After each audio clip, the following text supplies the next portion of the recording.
Okay, now that we've spoken about diction and we've spoken about ethos, pathos, logos, now we're going to apply that knowledge to these four speeches here.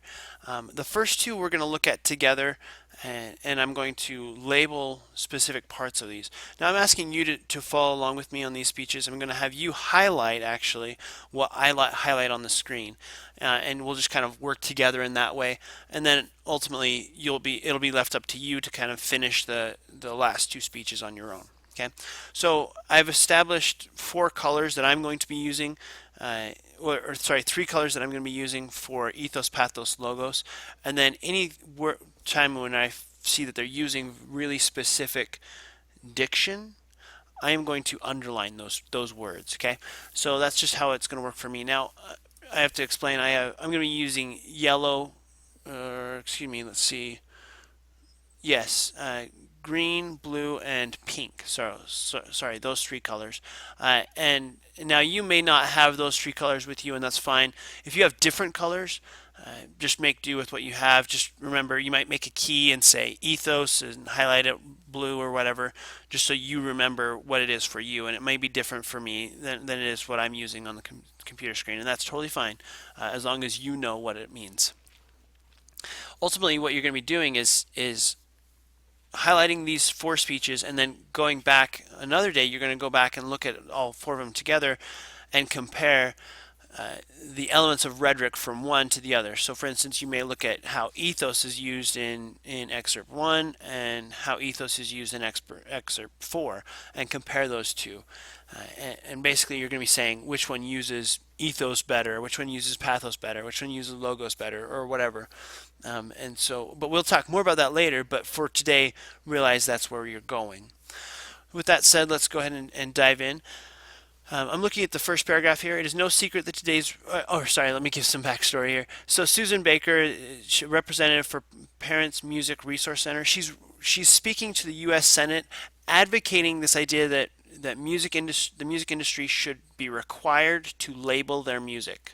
Basically saying they should have to state this music as sexually explicit lyrics, or this music is violent in nature. Okay. Okay. It is no secret that today's rock music is very important. Is a very important part of adolescents and teenagers' lives. It always has been, and we don't question their right to have their own music. We think that is important. They use it to identify and give expression to their feelings, their joys, their problems, their joys, sorrows, loves, and values, and so on. Okay.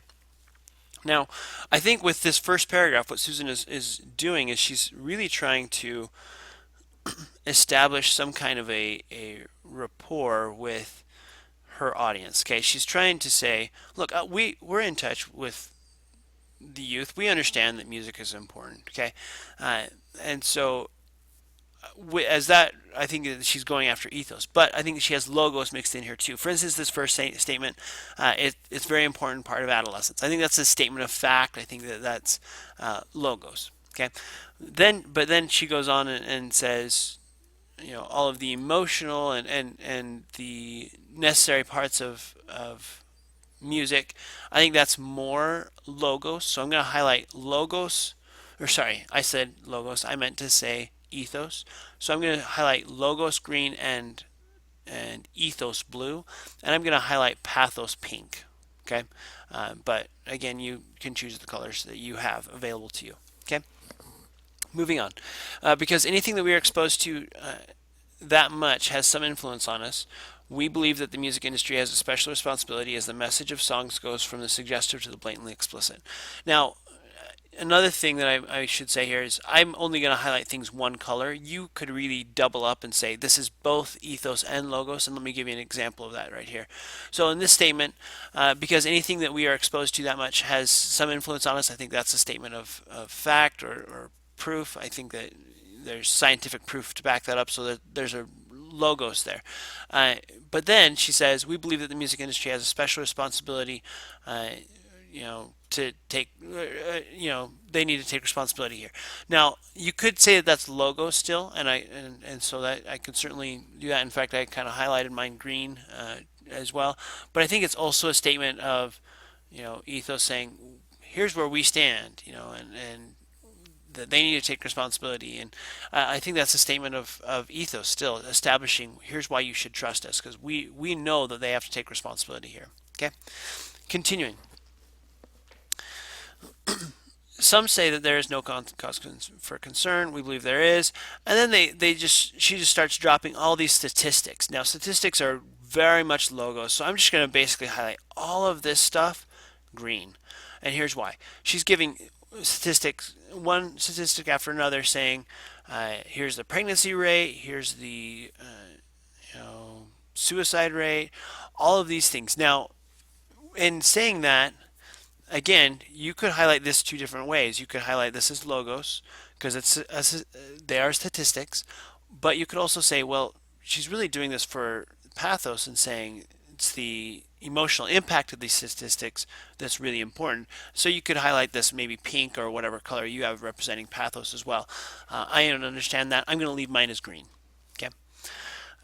Next, there certainly are many causes for these ills in our society, but it is our contention that the pervasive messages aimed at children, which promote and glorify suicide, rape, sadomasochism, and so on, have to be numbered among the contributing factors. Okay, so I think here, in fact, all of those two paragraphs, I'm going to highlight as pathos. Those are some pretty strong claims that I think she's using fear to drive people away from these terms, right? If you can associate anything with suicide, rape, sadomasochism, all of these things, then you're going to be using fear of those things to drive people away from them. By the way, sadomasochism, I was just going to show you the synonyms for sado. Oh, never mind, it doesn't give me it. Sadomasochism, by the way, is the love of pain, and so people who enjoy causing pain for their own thrills. That's sadomasochism. And so all of this stuff would be part of pathos. In fact, I think she even ends with pathos. Now that more and more elementary school students are becoming consumers of rock music, it's imperative to discuss this question. What can be done to help parents who want to protect their children? Okay, because they're talking particularly about elementary school children, there's an obvious protective influence there where people want to step in and protect children from anything that's dangerous.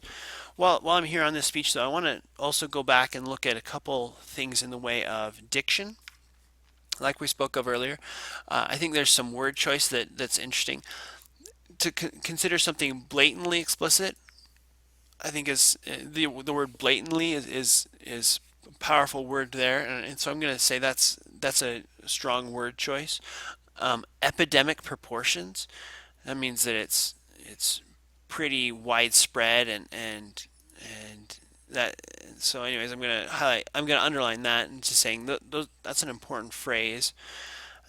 Continuing pervasive, if something is a pervasive message, I think that's a strong statement, so I'm going to underline that word. And imperative, meaning it's important. I'm going to underline that one too.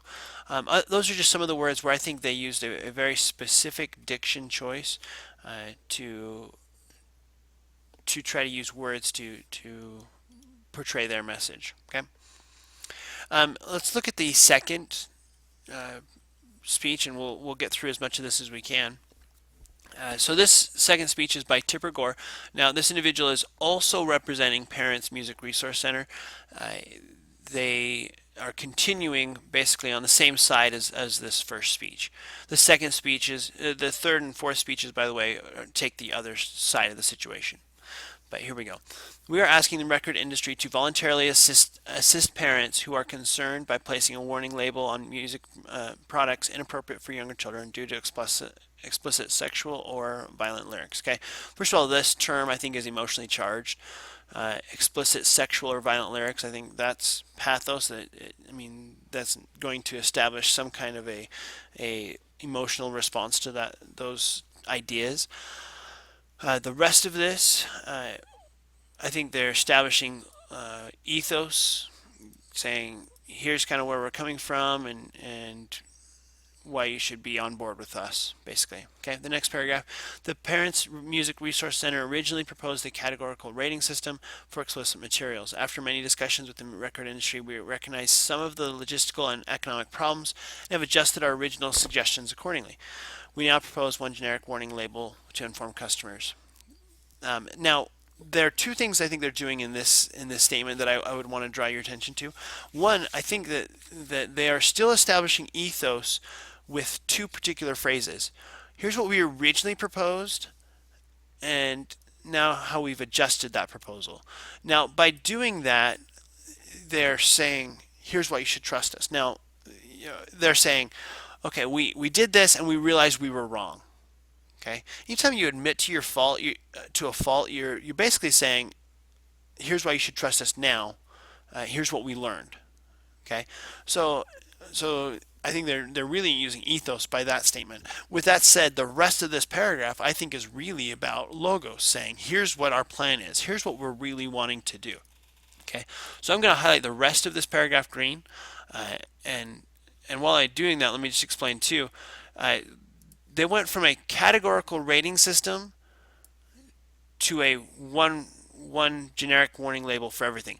Categorical meaning they were breaking it down into categories, saying maybe, well, this music is sexually explicit, or this music is violent. But even further, they would probably go further to say, this is violent, too violent for people below the age of, say, 10, whereas this piece of music is too violent for people below the age of 17. Kind of like the movie rating system of PG, PG-13, R, all of those things. So it's like they originally said we should break it down like that, but then they looked at it and said, you know what? Let's just make it simple and say one warning for each, one label for each piece, each music. And so whether it be explicit sexually or explicit violently, they said, let's not try to differentiate. Let's just say there's a warning for this music for one reason or another. Okay. Continuing. We have asked the record companies to voluntarily label their own products and assume responsibility for making those judgments. We asked the record industry to appoint blah, blah, blah. All of that is still just them saying, here's what we think should happen. Okay, this is them explaining their plan. I think it's still very much logos saying, here's what the plan is, and so they're just statements of fact. This last paragraph, however, I think is a little bit more complicated. The issue here is larger than violent and sexually explicit lyrics. It is one of ideas and ideal freedoms and responsibility in our society.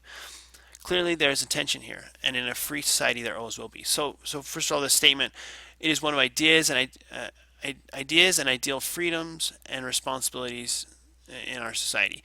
Now, this is a statement of, I'm going to highlight that as pathos, because freedom has a strong emotional connection. People like freedom. Responsibility, people really like to be considered responsible and to have their individual responsibility, and so those two ideas are very much having emotional response. So I'm going to consider them pathos.